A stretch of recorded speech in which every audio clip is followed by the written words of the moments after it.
Let me tell you the story about when I moved to three different co-livings this year based on my astrocartography chart. I had spent a very long time in the Netherlands feeling quite lonely, if I may admit. And instead of actually fixing it by staying still, I decided to go somewhere and try to feel less lonely with different people. And I called it my lone wolf rehab. It was co-living in places where my chart felt activated and, there was purpose to it. It wasn't a retreat, it was field work.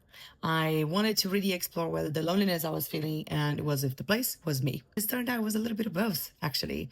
But one was able to fix by moving and the other one kind of not. What I found instead was not a cure, but it was pattern data. I discovered the places that actually expand me, the places that contract me.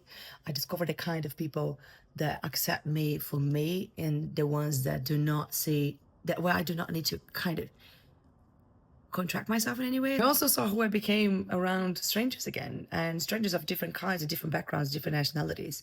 And all of those things, they were not quite based on a fixed location, but based on the kind of person that I have become in this new chapter of myself. About me and being around the people who have no idea who I am and who are building the memory of me on the spot is an entirely different ballgame.